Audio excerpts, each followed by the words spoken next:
Hello, friends. Welcome to another episode of Unfiltered Fridays on the Consistency Corner. I almost said good morning because it's morning when I'm recording this, but it might not be morning when you're listening to it. And I am coming to you or recording this early, no, I mean early-ish, because let's be honest, I'm not an early bird.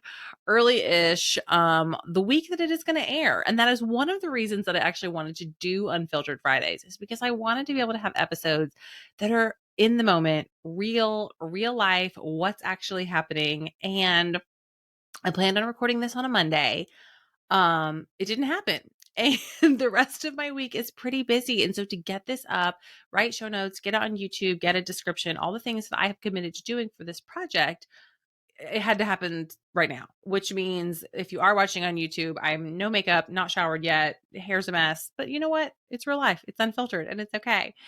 And what I wanted to talk about today is actually sharing a little bit behind the scenes of my story. And I have several exciting guests that I'm really pumped to have conversations with on Unfiltered Fridays over the next few months. But I realized, like, because I'm bringing in a lot of guests, I don't have a lot of space for solo episodes, which is fine. I wanted to have guests because I love to have a deeper conversation and that back and forth. But I was on another friend's podcast the other day, and she was asking me to do the 2-minute intro of myself. And I realized, but she said, like, tell me a little bit of your story, of your background. And I was like, you know what? I just realized I've never done an episode of my own podcast where I really share my linear, quote unquote, story, which has a lot of loops and turns like most of us do. And I thought that would be a fun Unfiltered Fridays episode. So that's what we're going to talk about today. I'm going to talk a little bit about my background and my story, but relate it to some things that I'm working on and going through right now and what I'm learning, because at the end of the day, like, we're all always learning. And this is very much the messy middle of entrepreneurship, season 2. And I'll get into where that season analogy comes from. You guys should know that I love a great analogy. So I'm sure I'll have plenty for you along the way. But I'm in season 2 of my business, which means last summer, late spring, early summer, I left my corporate job. I've been running my business for a little bit over a year now on my own, 100%. And I am in season 2. And what I mean by that, I'll go ahead and get into this analogy. So season 1, like, you shoot the pilot, here's all the characters. Is this thing going to work? Is it going to get renewed for another season? Like, yes. Okay. It worked. Then season 2, we might lose some original characters. They decided to just not hang on for the next show. We might introduce some new characters. We're like figuring it out still. The storyline is like still in development. Then think about like Friends or The Office or like an iconic show. When you get to season 3, it's like, okay, you've made it to season 3. Like, this is a thing. This is going to last. And the budgets get a little bit bigger. And the actors and the stars get the glow up, meaning now that our salaries, we've negotiated a better salary, we're going to stick around a little bit longer. We can have a personal stylist. Maybe we've got a better hairdresser. Maybe we've got a better makeup artist, whatever it is. You see a difference between season 1 and season 3, the season 3 glow up. Well, your girl over here is in season 2.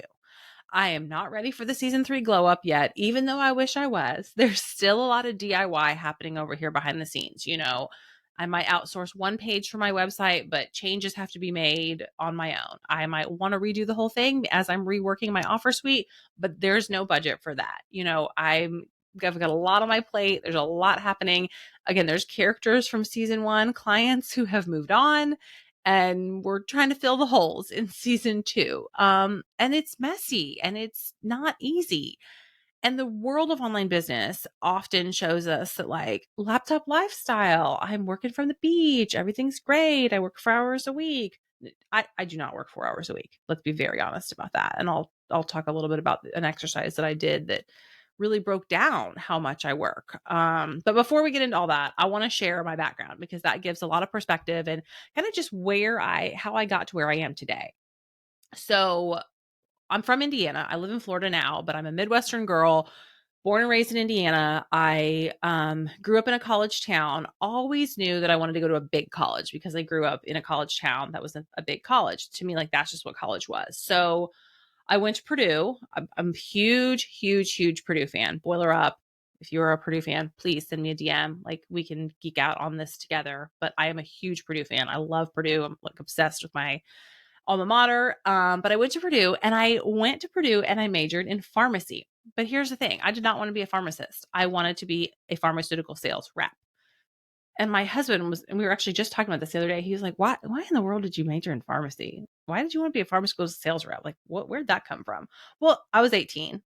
We all don't really know anything when we're 18, but I was good at science. I was good at math and science, and I was good at talking to people. And so, like, to me, that just made sense. I was going to sell pharmaceuticals because I had to be good at math and science to do that. Again, I was 18. I didn't really know. I actually went to school on a full ride scholarship. And I wanted to do something that was in math and science because I was good at math and science. So I majored in pre-pharmacy, thought that like a pharmacy degree would give me a leg up in the sales world. Again, like 18-year-old, I really don't actually know what's going on. So I majored in pre-pharmacy and I did that for 3 semesters, so a year and a half. And the third semester in my sophomore year, I was taking organic chemistry and it was hard AF. It was hard. Like, chemistry had been hard, physics had been hard, biology, anatomy, those were all hard, but like organic chemistry, hard. And I remember like I was probably getting a C and I was used to getting A's, maybe a B now and then, but I was used to getting A's. Like, I had a great GPA in college or high school, whatever. So I remember taking my organic chemistry final and being like, oh my God, this is so hard. I don't know what I'm doing. I don't know if I'm doing this right. This is awful. I hate this. And I turned it in, walked home, tears coming down my face while I am walking home from my organic chemistry final. And I thought, I don't want to do this. I don't want to do this anymore. I think I just failed. This is terrible. Why am I doing this? I don't even want to be a pharmacist. Like, all these people are in here wanting to be pharmacists. I don't want to be a pharmacist. And I made the decision right then and there that I was going to change my major. And I went home and I talked to my parents over Christmas break. And of course, I was afraid that my parents were going to be like, oh, you can't change your major. But of course, they didn't. They were like, okay, you want to change your major? Change your major. And I went to the registrar's office and said, talk to an advisor, all that. And we're like, okay, we're going to change to selling and sales management. I had already taken a couple of electives in sales because I knew I wanted to do that as like a career. And that was a degree or a program at Purdue, selling and sales management. So I switched into that and I was working in retail the whole time. And I was working in retail for Victoria's Secret. I worked at Victoria's Secret since I was 18 years old. I got a job there when I was in high school, working stock, moved out to the sales floor, transferred stores when I was in college, and I loved it. I loved working there. It was so much fun. I loved selling. I loved being on the sales floor. I loved merchandising. I loved all of it. And so I worked in retail the whole 4 years that I was in college. And when I graduated and I was starting to interview for sales jobs, I was interviewing for both outside sales type roles and retail sales. I interviewed with Target. I interviewed, I don't know, Abercrombie and Fitch was another company I interviewed for. A couple of other things. I don't even remember. This is a long time ago. But I ended up actually taking a job in banking. And the funny thing is, I think it was one of the interviews in banking. And bankers, retail bankers, or personal bankers, I guess, you do sell. You sell loans, you sell lines of credit, you sell other products, whatever. But I'm having a conversation with somebody and he's like, you don't really sell in retail. Like, people come to you already knowing that they want to buy. And I'm like, that's not really true. People come looking, people come browsing. Yes, the traffic does come to you when you work in a brick and mortar store. And as like the sales associate or the manager on the floor, it's not your job to drive traffic into the store. That's like the marketing department's job for that overall organization. But you do sell, you uncover needs, you relate those needs to products, features, and benefits. You upsell. There is selling involved. And I was like, oh, yeah, if I can sell a $50 bra and a credit card to somebody, like, I can sell. Again, 20-year-old me, 21-year-old me. So I took a job in banking. Long story short, it was awful. It was boring. I hated it. Then my bank got robbed. True life. Guy came over the counter with a gun. And in that moment, I knew I am done. We are not doing this. I actually remember from the banking training us going through when I was onboarding, like what to do in a robbery. And I was like, banks get robbed? Like, that actually happens? That's not just on TV. And they're like, yeah, that actually happens. It actually happens more than you think, because a lot of times they don't put it on TV or on the news because they don't want like to give people ideas, I guess. I don't know. But it happened. 9 months into banking, I was involved in a robbery. I had to go to court. I had to testify against the guy because they caught him. Nobody was hurt. It was fine. But I decided in that moment, I am all done with this. I don't like it anyway. And we just got robbed and I'm done with this. And so I went back to Victoria's Secret. I contacted the store manager that I knew, had a conversation with the DM, and I went back into management with them and became an assistant store manager. And I worked as an assistant store manager for a couple years, became a store manager, ran my own store for 3 years, and I loved it. And I was good at it. And long story short, my husband and I decided we wanted to move to Florida. We were done with winter. We didn't like it anymore. We didn't have kids yet. We were like, if we're going to do this, now is the time to do it. So we moved to Florida. And as a store manager, I had always been really good at merchandising. I just had a natural knack for it. I really liked planning. I really liked figuring out how to make the story that the merchandising directive wanted to tell fit into my own store, how to translate it into my own store. And I also then like teaching and mentoring other store managers and merchandising managers how to do the same thing. And so I interviewed for a role as a visual merchandising manager at the number 2 volume store in the company. This was a $40 million store. I was working in a $1 million store. So it was like worlds different. And I moved to South Florida. And the funny thing is, I remember when I interviewed with the district manager, they flew me down to Miami to have this interview. I interviewed with the district manager and he said, okay, listen, like we're offering you the job. We want you to come. We want you to take it. You're a great fit. But before you pick up and you move your whole life from Florida, from Indiana to Florida to South Florida, I want you to know that like people are different here. And I was like, what do you mean? How different can they be? And he's like, they're not very friendly. And I'm like, what? And he's like, this is not the South where you think of people being kind and friendly. And in Florida, when you go south, it's actually like going north. This is what he said to me. And I was like, oh, okay. Well, I'm sure it'll be fine. I'm sure it won't be that different. And we moved and it was great. And it was a whole new learning experience. But he's right. It was different. And people used to tell me, like, oh my gosh, you're so nice. You're so kind. You're so friendly. And I'm like, where I'm from, everybody's like that. That's just how we are. And the very first time I really, really realized the difference between South Florida, Southeast Florida, and where I was from in the Midwest was when we went home, like 3 months later. And I went into a Starbucks at home in Indiana. And the baristas was like, hi, how are you? What can I get for you today? And I was like, oh, the barista at Starbucks where I live now says next. And they just look at you. And I started thinking about how, like, in the store, it was so difficult to hire. And a lot of the principles from like what I would teach in retail management at Victoria's Secret, with even like their values around customer service, that it was harder to teach that in Florida because the culture was just different than what I was used to in the Midwest. And so that in and of itself was like a huge eye-opening experience because I had lived in the Midwest my whole life. I just thought that, I didn't realize that like not every single culture is like this. And it doesn't mean that people weren't friendly. People could be friendly, but they weren't friendly from the get-go, the way people in the Midwest or the South maybe are. And the culture where we lived, it was a lot of people from South America and a lot of people from the East Coast. And the way that just melded in those two cultures, they just weren't initially as friendly as, or I guess open, warm, I don't know the right words here, but it was not the same. And my district manager was right. It was different.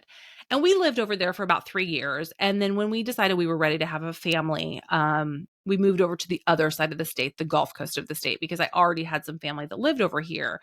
And we realized that if we were going to have kids, we wanted to be close to family. And the Gulf Coast is like the Midwest of Florida. Like everybody who lives on the Gulf Coast is typically, especially at that time, it's 8-9 years ago, was from Florida, Indiana, Illinois, Ohio. They weren't from Florida. They were from Indiana, Illinois, Ohio, like the Midwest. And it felt very Midwestern over here. And that's where I wanted to raise my son. So we moved over here. I transferred jobs. I transferred from that $40 million store where I had learned a ton, where I had been in charge of visual merchandising for that store. And I moved into a store that they were building in a new mall in this area. And so I helped open a brand new store. It was going to be like an $8 million store, $6 to $8 million store was the range. And I worked in that store for About a year. Yeah, I was right about a year. And while I was there, maybe it was 2 years. Gosh, like these timelines, you guys, the older you get, the harder it is to keep track of timelines. Um, yeah, it must have been about 2 years. It was because we moved over in 2013. Yeah, we moved over in 2013. I got pregnant in 2014. I had Noah in 2015. So I worked in that store for about 2 years. And when I got pregnant with Noah, I always actually knew that when I had kids, I did not want to work in traditional retail. I worked in traditional retail. I managed a store for 10 years, and I worked the nights and I worked the weekends and I worked the overnights and I worked the holidays. And I just knew from seeing other moms in the retail space how hard it was to get to baseball games and school events and the holidays. And I knew that I didn't want to work in traditional retail anymore, even though I loved retail. Like I had said, like I would still run a Victoria's Secret store. I could still do that if I could do it Monday through Friday, 9 to 5. And once I had kids, I knew that and I actually even said kids in school. Like I thought I'd go back after I had Noah and do it until he was in kindergarten. I don't know why that was the timeline I gave myself. But anyway, but I was already starting to look when I got pregnant of just like, let's just see what other things are out there. And I interviewed for a couple of other jobs. I looked at different things and nothing was really standing out to make sense. And eventually I actually had somebody reach out and recruit me on LinkedIn, which like crazy that happened, but it was somebody that worked in shipping and logistics and had a sales organization that sold basically shipping. And he was from Indiana and he reached out to me on LinkedIn because I was from Indiana. And long story short, there were some other Victoria's Secret alumni who worked for his company. And so he knew some people that I knew, we had mutual contacts. But I was in Florida from Indiana. He was in Florida from Indiana. And he was like, man, you just cannot replace the like work ethic and kindness of a Midwestern person. Like you just don't find that. And so that was how we connected. And I ended up taking the job. It was a business development representative in logistics and took it and started it after my maternity leave. And I did that for about a year and a half, like learned a ton, learned about international shipping, 3PL, which is like third party logistics, LTL, which is less than truckload, like all this stuff, like I never would have thought I would have learned. And I talked to people in a ton of different industries and it was cool. I learned a lot, right? Did I love it? No, it wasn't that exciting, but it was fine. And it was interesting and it kept me entertained. And after about a year and a half of doing that, the company was going to eliminate my position. They were eliminating business development and customer service reps and moving it all to like a call center. And my boss told me, and he's like, listen, they're either going to have you change your compensation package where you're going to be in sales and you're going to be commission based, or they're just going to let you go. Like, I'm giving you a heads up that this is coming down the pipeline, which I appreciated. And he said, you should start looking for another job. So I started looking for another job. I interviewed a couple different places and ended up interviewing for a role at a retailer that was based here in my area in Florida. And I called my boss, my current boss at the logistics company, and I said, do you know anybody that works at this company? And he was like, yeah, the owners live across the street from my in-laws. I know them really well. And so he got me the interview, which again, it's who you know. Like your network is so important. So he got me the interview and I nailed the interview. It was a small retailer. I was coming from a company with a huge, big retail background with Victoria's Secret, and I was really excited about it. And they hired me as a merchandiser and trainer. And this was a very small organization that I was going into. At the time, they had under 20 stores, a corporate staff of maybe 20 people, maybe 25. And I took a role in merchandising and training, and meaning I was going to be in charge of going around to stores and merchandising and then teaching the staff how to merchandise, but then also helping develop training programs for the staff and kind of working with the like director of operations or district manager on training staff. So it was like really two jobs in one. But it was a small organization and the people wore a lot of different hats, and I totally got it. And I was excited about it and it was cool. And I stepped into that role. And about a year after that, the marketing director left, marketing manager at the time left, and I was offered that role. And I told my boss, and I tell this story all the time. I told my boss at the time, I don't know what I'm doing, but I'm going to figure it out. And the reason I was offered it is because I was already working with the current marketing manager on a pretty close basis, because she, although she had a marketing degree, she didn't have any retail experience. And I had loads of customer facing retail experience. And at the time, I was dabbling in network marketing. And I'm going to like back up a little bit. When I had my son, I knew that part of my mission as a mom, and part of the reason that I became a mom, was to help other working moms. It was just like a calling that I knew I was supposed to do. I didn't know how, I didn't know what that looked like, but at the time we were in very much the like Pinterest mom, emergence of the Pinterest mom, and starting to see like the influencers and the bloggers. And what you saw is you saw all these women like looking like they had it all, looking like everything was amazing, but they didn't work. Or they didn't act like or talk about working. Like they might be working behind the scenes. I get it. Running a personal brand and even a lifestyle brand, there is work to do, but they weren't working 9 to 5s. They weren't working corporate jobs. And I was like, well, how are moms who work doing this? Like, how are they doing it? I want to show them. I want to talk about it. I want to open up that conversation. Little did I know they weren't showing it because they didn't have time, because they were exhausted, because working a corporate job and raising a child is exhausting and a lot. But I still knew I had like a deep calling to support other working moms in one way or another. And I tried having a lifestyle blog. I did not know what I was doing there, and it was a lot of work. I was like, never mind. Then I tried direct sales and selling jewelry, and it was like, oh, I'm going to do this with my blog, and it's going to be fun. And after a few months, I was like, I don't need any more jewelry. This is not working. This is not what I want to do. And then it was health and fitness coaching, because I stepped into a health and fitness world trying to lose the baby weight, trying to have the energy to do all the things. And I was really passionate about what I learned, and I became a Beachbody coach, which is now called Body. It used to be Beachbody. And I did that, leaned really hard into the network marketing space and learning. There's lots and lots of trainings and mentorship and great things I was learning, but things that I was learning that I could actually apply to my full-time marketing director job as I was learning marketing and figuring it all out. And that 5 years, almost 6 years that I was in that role as a marketing director was incredible. I learned so much. And I so appreciate the time that I spent at Victoria's Secret, because the emphasis on personal development and growth mindset in that company set me up for a success where I could continue to learn and continue to grow and find opportunity and challenges. And it was good. And it was good until it wasn't. And here's the thing.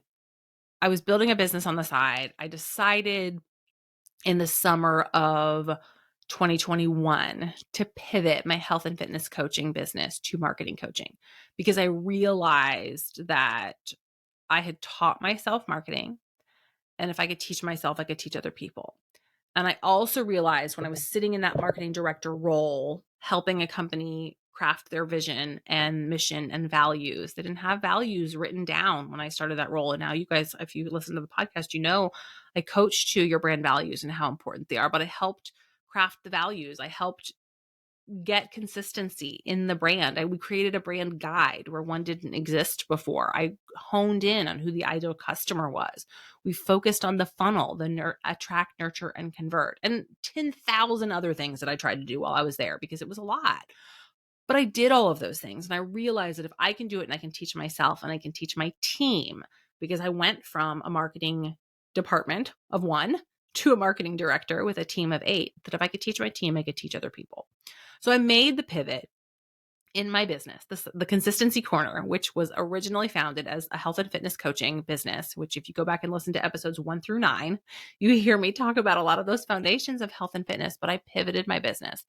And when I made the decision to pivot, the content poured out of me. And so September 2021, I made the decision to start coaching around marketing. And for an entire, basically year, I just kept trying to figure it out, and like, okay, let's try this. Let's create a signature method. Let's create my branding. What are my content themes? What are my content pillars? What am I going to focus on? What am I going to teach on? What are my offers going to be? And not quite a year, it was about 9 months. My offers were one-on-one coaching. And I had a beta client go through my program, and she loved it. It was great. It was, and I was like, okay, I did this. I know it works. I'm going to turn this into a workshop, and I'm going to lead a workshop.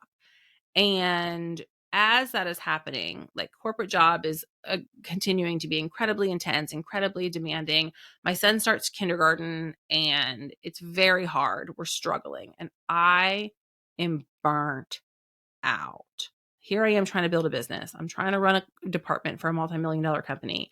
I'm trying to raise a kindergartner. I'm trying to be a wife. I'm trying to take care of myself, which I wasn't. I had completely stopped working out and stopped taking care of myself. And I was burnt out. And I remember it was probably around Christmas time, 2021. And I remember Googling how to recover from burnout, or am I burnt out, or something like that. And Google, the World Wide Web, said, if you're Googling it, you probably are. And if you're asking the question, there's a good chance you are burnt out. And to recover from burnout can take 6 months to a year. And I was like, what? People, I do not have 6 months to a year. I have 24 hours, maybe 48. Come on. How do we get this done? Well, you don't. You don't get it done in 24 to 48 hours. And that was just a stepping stone along the way, along the journey. And what ended up happening, and I'm, again, fast forwarding through some of this, but what ended up happening, my son was struggling in kindergarten, and we had to make the decision to change schools, which was a hard decision, but I knew it was the right decision. And I was going through months of having to leave work early to go pick him up. And then I was just really stressed about it, because as a mom, it was like breaking my heart. Like, if he's getting sent home from school as a kindergartner, like, he's not okay. And I, as a mom, am not doing everything I can to support him. And we tried occupational therapy. We tried behavioral therapy. Like, I was at my wit's end. It was really difficult. So here I am. I'm trying to work for a company that's like crazy expanding, so much on my plate, so much work to do. I'm trying to build a business on the side. It was a lot. And then we made the decision to change schools. And so we changed schools, and I was looking forward to the new school, very excited about it. The new school did not have an aftercare program, and I was working in a 9 to 5. And I went to my boss, and I told my husband, I said, I'm going to go to my boss, and I'm just going to say, I don't have aftercare. I am leaving at 3:00 every day, and I will finish my day working from home. I worked in a company that, like, a remote culture was not part of what we did. So I went to my boss and I said, this is happening. He knew about all the struggles with Noah. He knew what was going on. And I said, I have to leave every day at 3:00. And before I even went to him, Greg was like, well, my husband said, well, what if he says no? And I was like, well, then I say I don't work here anymore. And, like, that was the moment. That was the moment that I made the decision. So I went to my boss. He was like, okay, we'll see. We'll see how it goes. And again, this was like February. I ended up resigning in March. So we saw for about a month, and it wasn't working. And trying to run my business, trying to run the department, trying to be there for my son, I was behind. I was drowning. I was burnt out. And my boss basically said to me, like, you cannot do it all. You can't do all this. It's too much. You are not keeping up. You can't do it. And I said, you're right. And I choose my family. And, like, I almost get choked up, like, saying that, because I remember how hard it was in the moment, but I also remember how necessary it was. And I remember having the conversation with my husband where he said, like, if you have to resign, we will be okay. We will figure it out. And I had no clients. I had no money. I had sold one $150 coaching package to a client in 9 months. But I knew that this was the leap that I had to take for my son. And I was never going to leave that job and that security if it wasn't for my son. My son was the only thing that was going to make me leave that job and that security and that income and that brand that I had helped build or grow. I mean, it started before me, but I really helped grow it in a pivotal growing time, and I was committed to it, and I was passionate about it. But Noah was the only thing that was going to make me leave. And I believe that, Oprah tells us and talks about the universe talks to you in a whisper. And if you don't listen, it talks a little bit louder.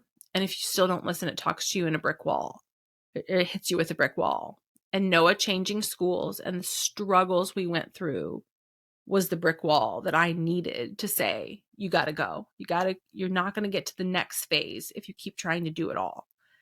And so I resigned, and we went back and forth for a month negotiating whether I was going to stay or go. And I'm like, no, I'm going to go. And I stayed on as a consultant for a couple months and helped them in the transition and helped train the next person was my marketing assistant and has now stepped into the role of director. And I'm incredibly proud to see that progress and love that I was able to help someone grow in their career.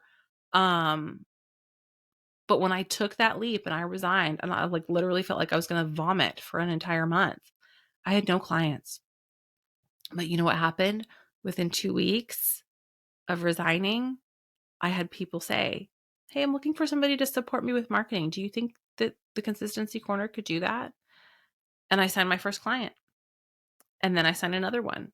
And then I landed a freelance role. And it worked out. And I replaced my corporate income, my salary, within 3 months. And it was okay. But because this is a journey, and as we said earlier in the episode, that this is season 2 that I'm in today here in the summer of 2023, that was all season 1. And it was a great pilot episode. Season 1 was really good. We had all these clients. We continued to refine our offer suite. We continued to layer in new products and services and support these freelance clients and land a couple of other clients. And then in season 2, we've had some clients drop off. I had a client go out of business. I had a client say, this isn't working and we're going to do it on our own. I had another client say, we're going to cut our scope of work in half. I had another client say, we're just going to pause indefinitely. And then another client say, we're going to pause indefinitely. And at the same time, I'm launching different offers and trying to figure it out and having no success and some success. And it's a journey, and it is a bumpy, bumpy ride. And all at the same time, and I know this has gone a little bit long, and so hopefully you're still with me because I'm getting to a point of what we're learning in this current season. All at the same time, I realized that I had recreated my corporate job in that I was now responsible for several clients on my own, multiple projects, while also trying to grow my own business, while also trying to be a mom and a wife and a human. And once again, I was getting to the point of burnout. And when I broke my leg in January, I was forced to slow down. And as I healed from that and continued to have more struggles and, what we've talked about, some flopped launches, and again, clients, the journey of those different clients over the course of these months, cutting scopes or stopping work altogether, and then me not able to bring in new clients to replace that income. And it's scary. It is so, so scary because when I forecasted the year during season 1, the budget was based upon the revenue that was happening then, and that revenue has dropped. And that's a reality that I think we're not talking about a ton in business, is that revenue does ebb and flow, that it can go up and then it can go down. And I knew that objectively from working in a corporate environment, but I also knew that in a corporate environment, same thing, the revenue goes down, that is unacceptable. What are we going to do? How are we going to figure this out? And even with my own business now, we decided to invest in prepaid college. That's a hefty monthly payment. I invested in things in the business in terms of coaching and business development, and joined a second mastermind, and invested in a VA, and invested in a bookkeeper. And all of a sudden it's oh, but you're not actually making enough revenue to pay for all of those things and to provide for your family with what you've forecasted for your budget. You got to figure some things out. And so that pressure in and of itself can lead to incredible anxiety and burnout. And over the summer, as I have actually had less client work, and figured out my offer suite, which I do feel really, really good about today. But looking at my offer suite and looking at my income goals, but then also being like, okay, but if I actually brought in all the clients to get this income that I'm aiming for and projecting, do I actually have the hours in the day to do that and take care of my family and take care of myself? And the answer is no. And I did an exercise this past month, and I'm sharing this because it's been so incredibly profound. And some friends that I've shared it with over the past few weeks have been like, wow, that's really fascinating and eye-opening. But what I did, I brain dumped all of my reoccurring to-dos in both my client work, my own business. And when I say reoccurring to-dos in my own business, it's like record your podcast. Well, you do that every week. Reach out to new contacts and network. Write your social media content. For me right now, it's reels. Write your weekly emails, forecast your revenue and look at your numbers, look at your metrics for the month, like all these things, right?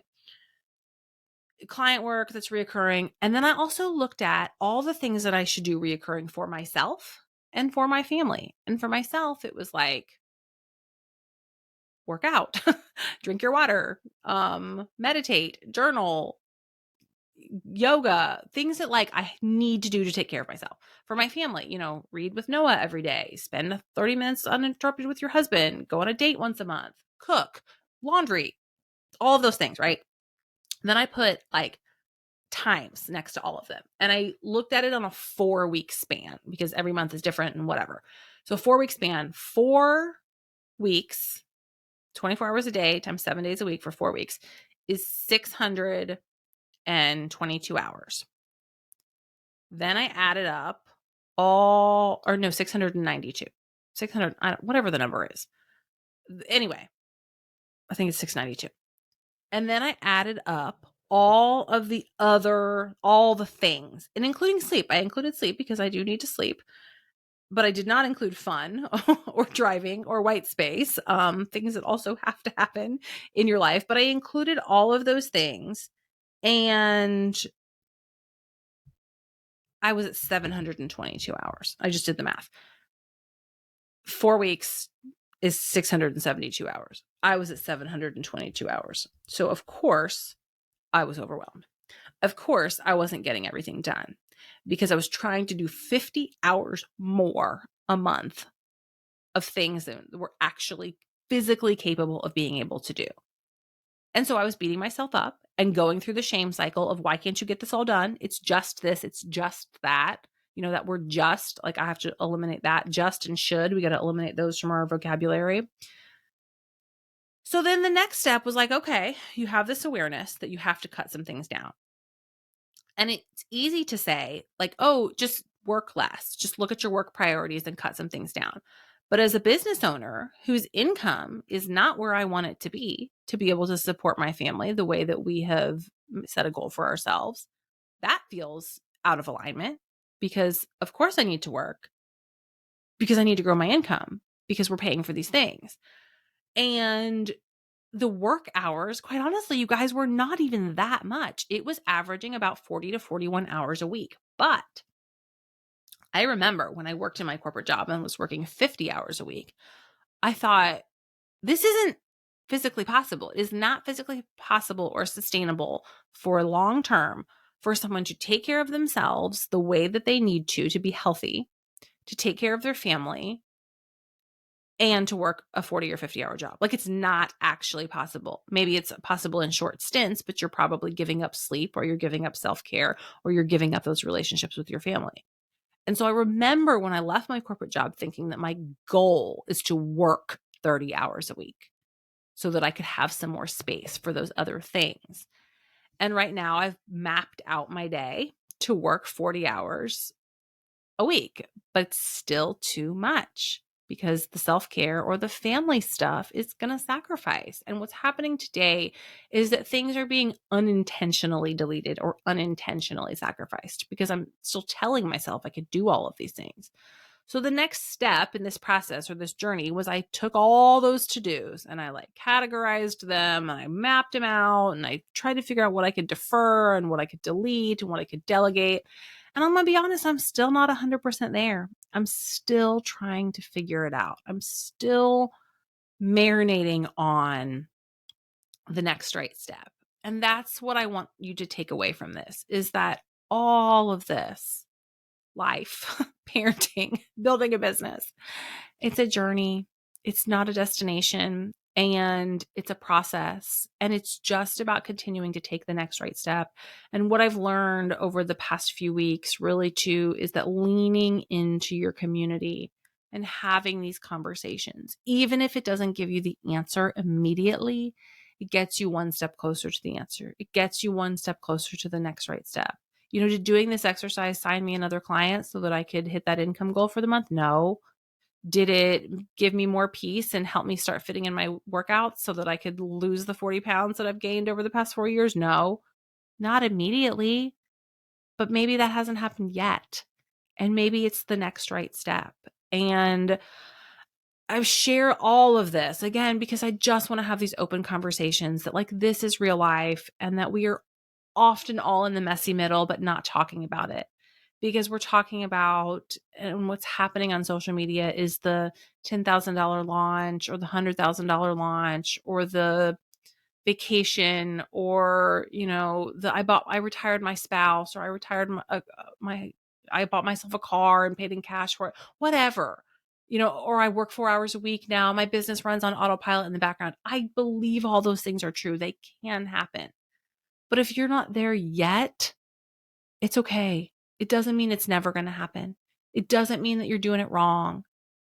I remember I heard it on a podcast, or a reel maybe, that somebody shared of a podcast clip this past week, that was maybe it's not that you need to work harder. Maybe it's that you need to be patient, because sometimes it's time that needs to pass. And so I'm here in the messy middle of season 2, sharing the real, sharing what's actually happening with you guys. And I'm excited for more of these Unfiltered Fridays conversations that we're going to be having over the next few weeks with my community, where we dig into this stuff a little bit deeper. But hopefully this background gave you some context for my perspective and how I use that perspective even to support my community and my clients, because that is really, at the end of the day, like I talked about when I had a baby, it was about figuring out a way to help working moms live their best lives. And what I've learned, and when I started this company, the Consistency Corner, and I do someday want it to be more than just me, because I want to give women an opportunity to work on a flexible schedule, doing things that they love, leaning into their zone of genius, while also having the flexibility to support their families and be there for their families and take care of themselves, and to work a 30-hour work week and be able to make money doing it. So that's the goal right now. That's the vision for the Consistency Corner. And as a service provider, to support other women so that they can lean into their zone of genius in their businesses, and we can support them with marketing if that's not their zone of genius. So thank you guys for listening. If you have questions, or you're interested in maybe being a guest on an Unfiltered Friday episode, send me a DM on Instagram. I always love to chat. And have a great week, and we'll talk to you next time.